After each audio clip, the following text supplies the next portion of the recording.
Happy Sabbath mga kaigsuunan. Welcome sa atong television nga program nga takna sa pagtuon o ang atong pagtuon karon na sentro sa lesson number 7. Ang uluhan niini, Jesus desired their good. Si Ginoong Hesus naghandom alang sa ilang mga kaayuhan. Kung karon mga higala, sa dili pa ta magasugod, atong himuon ang pasiuna nga pagampo uban ni Pastor Asoy. Ginoong Dios, nagadoon kami kanimo ug amo kang gidayeg o gipasalamatan tungod sa pribileyo nga makahimo kami sa pagtuon sa imong bilihon nga pulong. Apan Ginoo, dili namo ni mahimo kun dili nimo kami tabangan, pinaagi sa imong balang espiritu.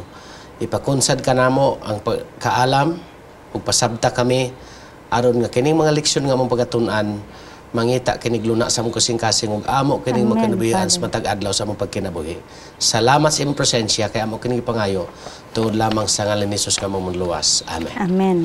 Ang atong leksyon mga higala nagaabli pinaagi sa paghatag og duha ka komparison sa kinaiya sa mga tawo nga nagabuhat sa mga buluhaton nga iya sa Dios.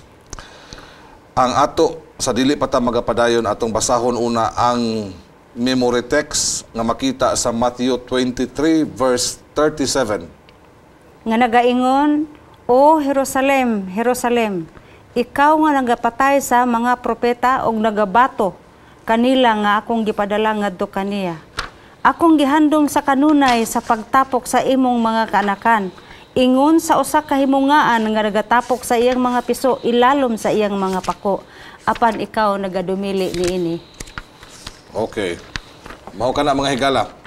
Karon atong tan-awon sa gikaingon ko na ang kontrast nga kinaiya, ang baliktad nga kinaiya. Gipoint sa atong leksyon ang kinaiya ni Jonah, mga higala. Ikumparar nato sa kinaiya ni Ginoong Hesus.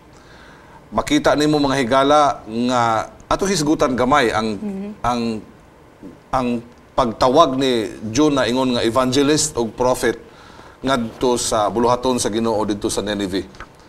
Una sa tanan, kani si Jonah gitawag para moadto sa Nineveh. Nahibalo naman ta sa sugilanon nga ang gusto ni Jonah dili sa Nineveh. Ngadto siya sa Adto siya sa Tarsis. Gusto niya mga higala kanang gisugo pa ka sa Ginoo nga Jonah adto anang dapita.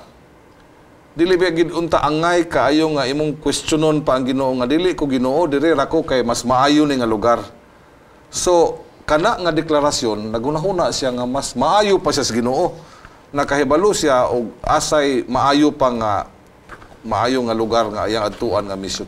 Dili ba nga ana usab kita mga kahigalaan? Murag na ay preconceived nga ideya kini si Jonas. Kay matod pa sa iyang hunahuna, maadto ko anang Nineveh nga magkasasala man na niya, maora bang gyapon, luwason ra bang gyapon na sila sa Ginoo. So, ari dalang ko Tarsis oy. na ako'y kuan ba? Na ako'y hunahunaan aning word bitaw nga run away. Misibat ba? Sibat. Wala gyud mo tuman bitaw sa iyang responsibilidad. Pero niya, kaduha nga word diri nga akong nakita kanang reluctance ba? Maduha-duhaon. Dili baya gyud nato malikayan usahay manghigala sa atong pagkinabuhi. Labi na gyud sa pag-apil sa mensahe. Usahay dugan, do na tay mga rason nganong dili ta mo apil. Tungod pud na sa atong kaluyahon. Naalay-lain man tag kaluyahon. Pero atong hunaon nga naa tay misyon. Si Jonah misibat siya sa misyon nga gihatag sa Ginoo ngadto kaniya. Mo na problema niya. Ikaduha mga higala kaning na anad na ka ba sa imong comfort zone. Kanang comfort zone nimo mga higala, ang ministry has become so comfortable sa imoa nga ang imong pagbuhat out of convenience. Out of convenience na lang. Na dili man kay sa convenientes, di man siya comfortable dito sa Nineveh kay maot man makasasala man mga higala. Mas mo prefer siya nga moadto siya sa Tarsis kay arang-arang dito kay mga tao maminaw pa. Pero sa akong pagpamalandong sa kinabuhi ni Jonah mga higala, nakahuna-huna ko nga ang pinakamaayong lugar mao ang lugar nga gipili sa Ginoo. og naa siya gauban. The best place is where God's presence is there. Mao man gid unta to ang the best kay ang Ginoo may naghatag sa mandate nga mao na ang imong lugar nga adtuan, pero wakong punto nimo Pastor Gingging ba nga naa siya maduha-duhaon siya. So wala siya ana nga kanang total commitment ba. Mga higala, dili na ta maghulat pa og kanang dako nga isda nga mo kao na to ay hata buhat sa buluhaton sa Ginoo. Pero dili biya nato malikayan usahay nga naay mga magbubuhat nga dili gustong ibalhin. Dili gustong i-assign anang lugar kay mas siyahay naman katong ingon ni Pastor Gingging ba nga comfort zone. Diri na ko kay mas dako man kog income dinhi, mas siyahay man ko dinhi. Kana ang attitude makigsuonan wala gini kalainan sa kang Juna. Na-experiencehan ko sabna Pastor. Kadtong may call mi sa Ethiopia. Bolobi mo sa Ethiopia 20 years ago nga grabe ang kahimtang sa economic didto. Difficult area na, labi na ang Sudan. So, ang tanan nga among madawat, discouragement. Unsa adtuon ninyo dito nga naplastar na mo dire. So, ingon pud namo nga nganong mabalaka man tag unsay ugma, buhat ni sa Ginoo kung mamatay para sa ako ha. Kay usahay ang kanang call ang i-refer na sa asawa kung unsay feedback sa asawa ko nga wa may kalainan mga matay ra bang gyapon ta mas may pa nang mamatay ta sa buhat. Action sa buhat. Wala man ingon na mas may kang expect ta sa worst kay ang Ginoo magpanalangin ra. Tinuod na. Apan ang gwapo kay nga gi-point out sa leksyon karon sa diha nga si Jonah giluwa na dito sa Nineveh. So ang iyang gibuhat kay naa naman sa didto nagbuhat na lang siya sa buluhaton sumala sa gisugo sa Ginoo. Apan sa iyang pagbuhat mga higala, makita nimo diri sa kapitulo 4 Jonah nga nagaingon sa bersikulo 1 nga kaning mga butanga wala gyud malipay si Jonah. Wala siya malipay mga higala nga iyang gibuhat ang gisugo sa Ginoo kaniya. Unya ang nahitabo ang tibuok syudad sa Nineveh, apil pa ang hari, naghinulsol sa ilang mga sala. Og ang Ginoo matud pa dinhi mga higala nga ang Ginoo nausab ang iyang plano sa paglaglag sa Nineveh. Imbis iyang laglagon, nausab ang Ginoo kay maluluyon man ang Ginoo, wala niya dayon na og laglag ang Nineveh. Tungod ni ana nga wala malaglag ang Nineveh, wala malipay si Jonah. Lahi pong kinaiyahan no. Mas maayo pa man niya nga kilatan tanan ng mga tao. Dunay kasi natian si Jonah nga nakapamalandong siya kadtong iyang gisilungan nga bagon. Ug unsa na hitabo adto? Pwede Pastor isay-say nimo ang kuan ana para masabtan nato. Katong nanilong bitaw siya sa bagon, iya ang bagon nag-inanay og kalawos. Inya na kuan siya nga nagguol kay siya nga namatay man ning bagunan biskan nanilong ko diri na nakapamalandong siya anang eksperyensya nga kung nanugon siya sa bagon nga mamatay daw unsa pang tibok syudad nga naginulsol. Kana mao inindot. Nalang ko'y gustong kuhaon nga leksyon sa kanaan ng istorya kinabuhi ba. Dili na lang unta ta maghulat pag unsa ipahamtang sa Ginoo sa ato. Correct. Usa ta mosugot siyang buhat. Dili kay mingon pa ta nga mosugot ta ko Ginoo kay sa mo gini ni kalisod naman ko dili na. Ang unsay gisugo sa Ginoo nato ato na lang yun sundon. Ang Ginoo nay bahala, siya nay mo panalangin nato. Pero kasagaran pastor labi na og district pastor ka i-assign ka og naay mga kinkinyal o nabay changes assignment. Ang pangutan-on do na ba eskwelahan didto, maayo ba akong balay puy-anan, may electricity ba? O di ba? O sana silang konsiderahan kay gusto man nila nga mapadayon ang comfort. Wala nila hunaw-na ang kining tanan igadugang ra bitaw sa Ginoo. Ang tinuod nga kalampusan sa ministeryo mga higala mao nga ang plano sa Ginoo imong nasunod ug ang resulta pasagda nato nga ang Ginoo mo determina og unsa ang resulta. Ato na lang ikalipay mga higala, bahalag malisod, bahalag nag-agi ka sa kapaitan, ang importante nga imong gibuhat ang buluhaton sa Ginoo. Dili ta magbaton sa kasing-kasing nga pareha ni Jonah nga run away, nagduha-duha, unya nangita og hayahay mga higala, unya wala pa siya malipay sa Ginoo sa diha nga wala matuman ang iyang gisaysay nga laglagon ang tibuok nga syudad. Nakakuha kong leksyon Pastor Gingging anang istorya ha. Si Pastor Golfan, tipingkin na asahin sa Western. Naagid ko sa syudad. Kagwapo kay sa syudad sa Pagadian. ibalhin ko glanaw nga apil ang malabang. Pero ti man gid unta na lami ay ibaliba diha. Pero kay nagtuo man gud ta nga ang tingog committee, tingog Ginoo. So gidawat nako ang call, gidawat nako ang assignment. Didto ko nakasabot nga pagkadaghan ba gid ay sa panalangin basta sundo nimo unsay plano sa Ginoo. Amen. Mao gid na siya. Tinuod gyud na. Daghang panalangin, di gyud ka kasabot og di ka moadto. Ug asa ka gitawag sa Ginoo, dawata lang ang Ginoo nay bahala nimo. Ayan na pagpaabot mga higala nga tukbon pa kagdaho nga isda. No, maka-eksperyensya pa ka og dili maayo nga eksperyensya tungod sa imong pagdumili sa pag-apil sa buhat sa Ginoo. Ang nasabog ay kadugang ana ba, ang ato ba kung suguon ta sa Ginoo, dili ta mag huna-huna dayon unsay benepisyo nga kung madawat. Mauna ang punto nga. Kaya nga naman, murag gilimitahan nato ang gahom sa Ginoo nga ang kaayuhan nga atong madawat labaw pa sa imong ginahuna nga kaayuhan.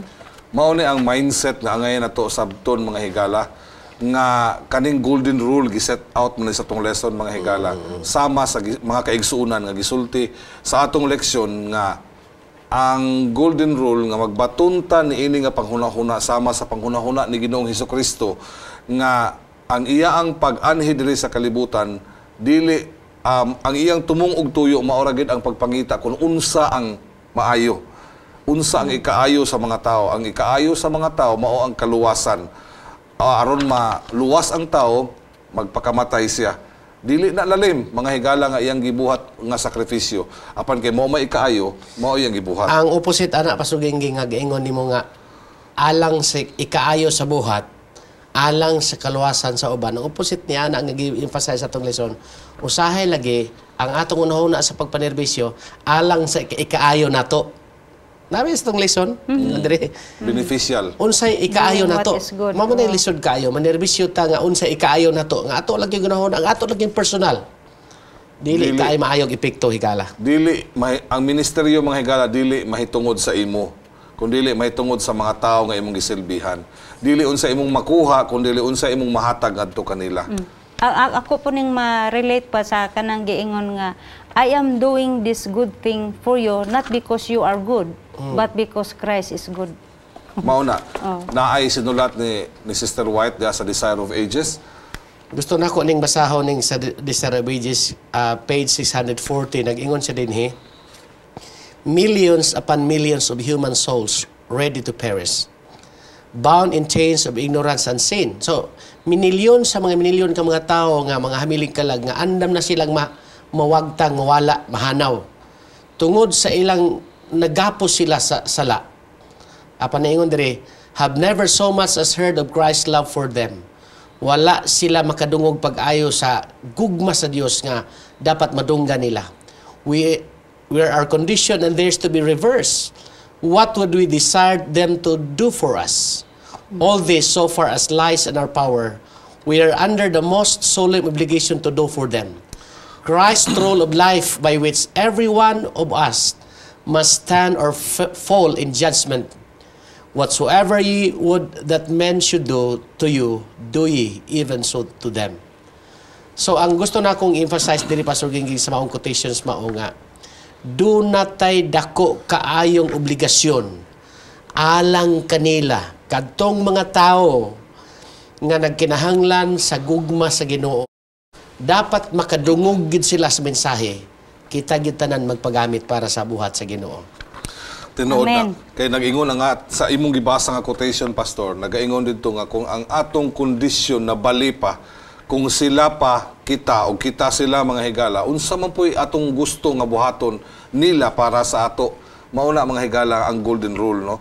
Nga ang bubuhat ka ngadto kanila sama nga ikaw gusto nga kung nabali pa ang sitwasyon, Buhatan po ka. buhatan po kanila.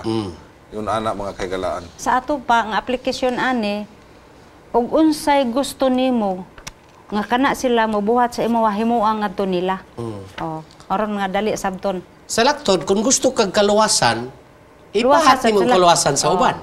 Mga man golden rule, di ba?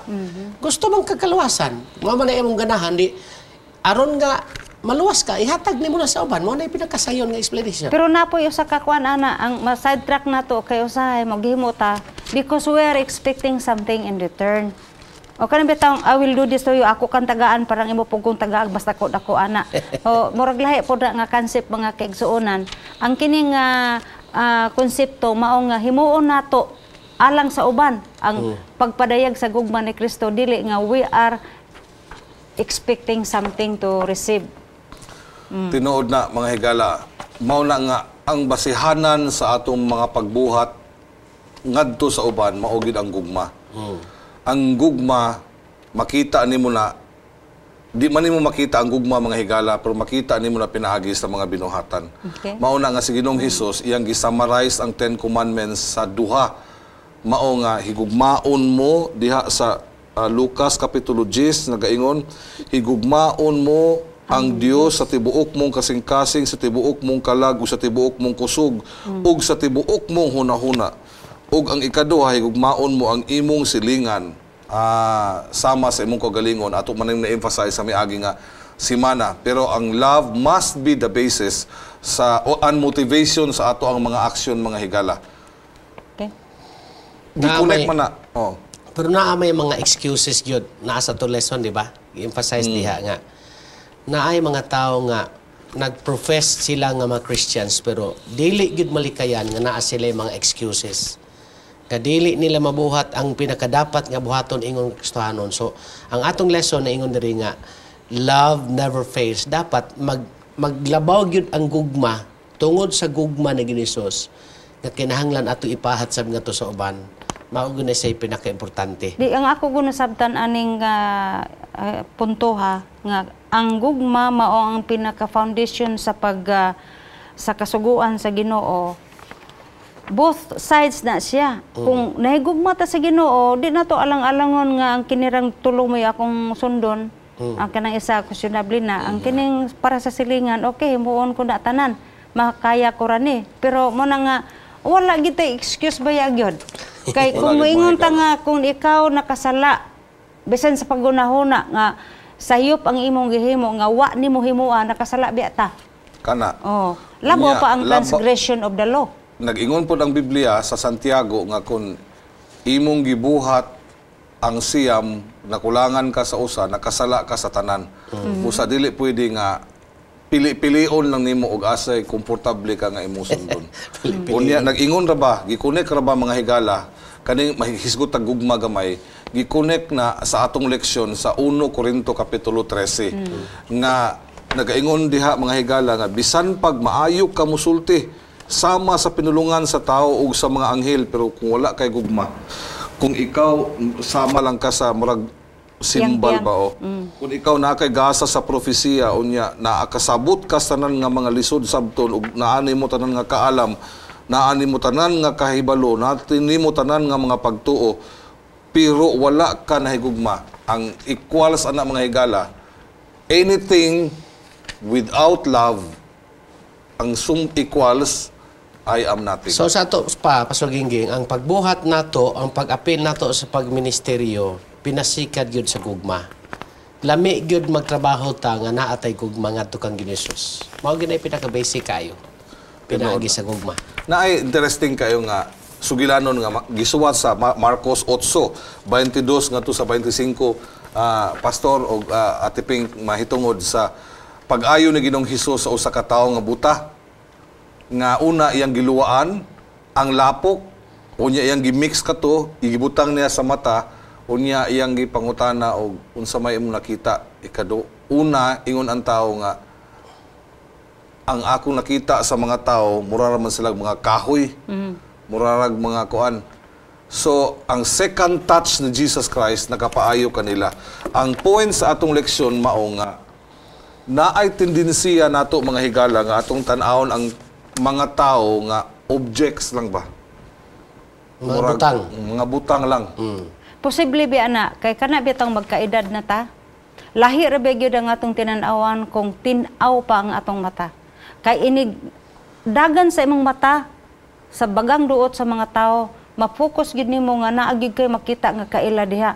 Kanang magkaedad-edad na ka, murag may failure na imong mata ba? Nga nagtan-aw ka imong mata murag ning sarap siya, daghang kag natanawan pero wa gyud kay nakit-an nga klarong isa diha ba.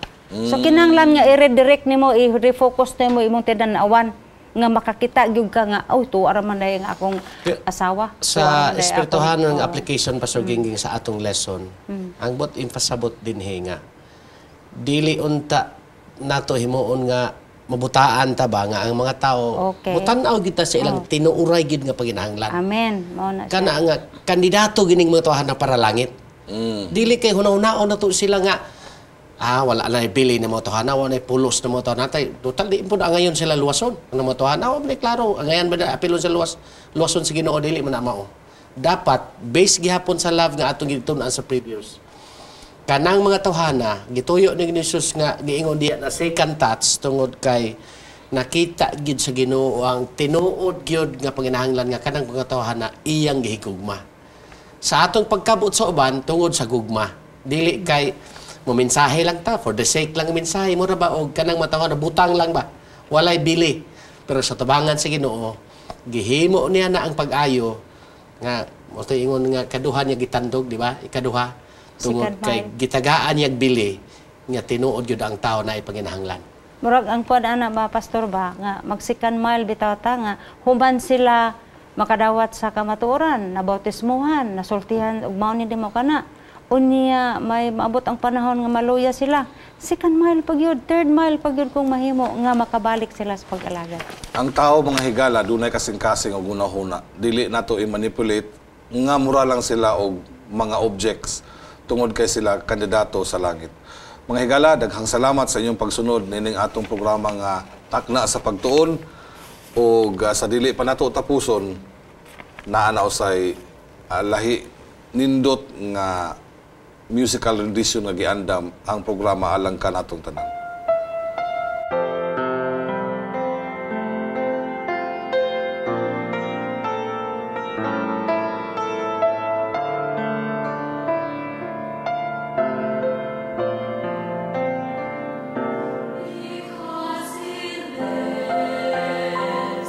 Because he rose in light and triumph from the grave, I put my trust in him and seek to follow him in faith. Because he lives. Because he lives, I shall find strength to stand against the tempter's call. He is my refuge and defense in every troubled heart. Because he lives, because he lives, I can bear whatever burden may be mine. I am encircled in the arms of love divine. Because he lives, because he lives, he will banish every shadow of my pain. Every sorrow will be swallowed up in thee. For it is God is healing for the weary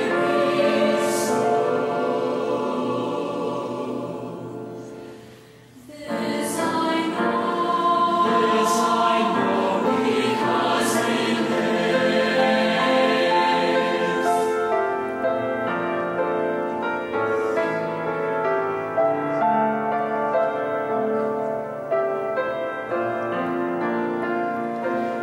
Ginoong Dios, dalaygo ng imong ngalan. Among iuli kanimo ang tanan nga pagpasidungog ug paghimaya kay ikaw ang hinungdan ngano nga nakahimo kami sa pagsibya ug nakahimo kami sa pagtuon sa imong pulong. Lamdagi ang mga hunahuna sa mga kaigsunan ug taga-igahom nga ang mga butang nga ilang natun-an pinaagi nini nga programa mahimong kabahin silang kinabuhi, magatubo sila nga langitnon ug masusama kang Ginoong Hesukristo ang among pagtagad sa mga katawhan.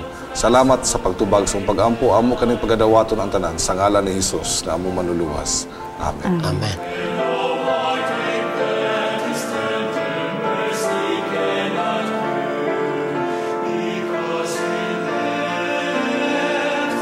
Because he lives,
Takna sa Pagtuon would like to thank Engineer and Mrs. Jose Caballero. Thank you for being our ministry partner in sharing love, changing lives. Aduna ka ba'y buot masayran sa kinabuhi? Aduna ba'y kagawasan sa sala o kasakit? May paglaong pa ba ang mga minatay? Unsa ba'y padulngan sa kalibutan? Mga higala, ipangutana kay pastor. Ipadala ang imong mga pangutana ug tubagon ni pastor gamit ang Biblia. Pangutana Pastor, usa ka serbisyo gidalit kaninyo gikan sa Hope Channel. Masalamat kayo ko. Nakakita ko anang Let's Pray. Yes, tako kay yung pagtabang para sa kuha ang pag-ampo. Kaya lang kita doon natin connection ba to sa Ginoo. Ang imong mga pamilya. Let's Pray Cagayan de Oro is back. Now praying for you every Monday and Thursday at 6 a.m. Don't pray alone. Join Let's Pray Cagayan de Oro on Hope Channel.